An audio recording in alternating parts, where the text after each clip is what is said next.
All right, so how do we do moderation? Now, I'm not going to go into psychology, that's for the clinic, but I'm going to go into how you can do this in your day-to-day life. How to use moderation to balance the Pitta Dosha. Now, circadian rhythm wise, trying to get a good regular quality of sleep is good for everyone. But Pittas benefit from sleeping early, waking early. Because when they go to sleep early, that makes their system most efficient and makes their body balance their hormones. And when they wake up with this adrenal and with this thyroid hormone surge, metabolic surge, they're most productive in the morning. They're most productive from 6 a.m. to noon.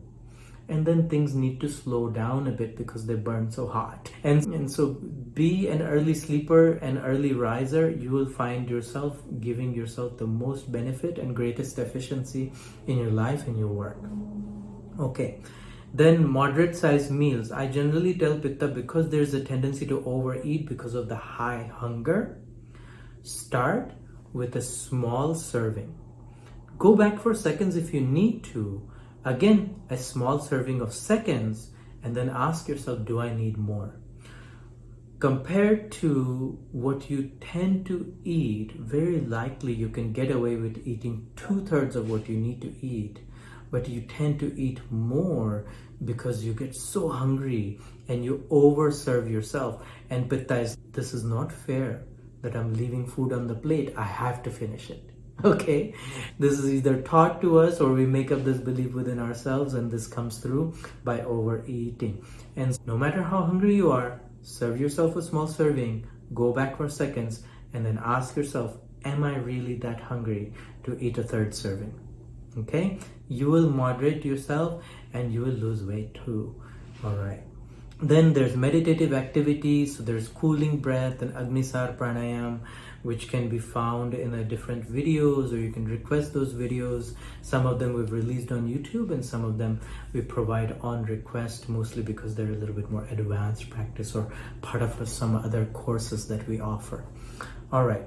Then there's physical activity that can be done at the end of the day, for the meditative activity in the morning to make the mind very clear and efficient, and then physical activity in the night to calm down the energy from the day and then calm down the system for the bedtime.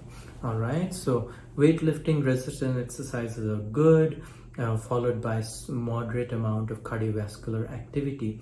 You don't need too much stimulation like cardiovascular activity, you need more groundedness. So weightlifting and resistance is more like let's say 40 to 60% of weightlifting, 40% of cardiovascular is how I would divide that up. Okay, pranayama practices. So cooling breath is available on our YouTube channel. You can look at it. And Soham breath, you can ask and request if you want that one.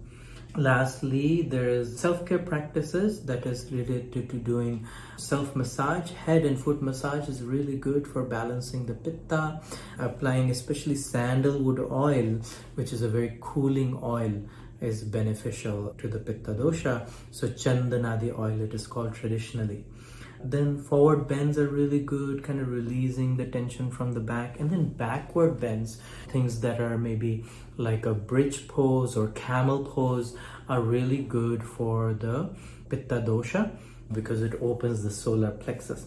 Then twist poses are also really good, very good symmetrical postures are really beneficial. And then to balance the Pitta, you can also do grounded poses like corpse pose, child's pose, happy baby pose, and things like that. And so those are some options that are mentioned here.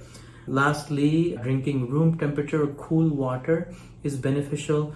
Cold infusions, not really cold because they're icy cold, that's fine for the summertime, but like you can cold infuse rose tea, hibiscus tea, and things like that, and that cold infusion is very balancing for the Pitta Dosha. Pomegranate is another cold one, so cool pomegranate juice is also very beneficial for the Pitta Dosha. Okay, I hope you've enjoyed it. I hope you can try out some of this basic Ayurveda at home and reach out to us if you need additional help. We're always there, and we have, rather, Ayurveda has infinite resources for you. Namaste. Take care.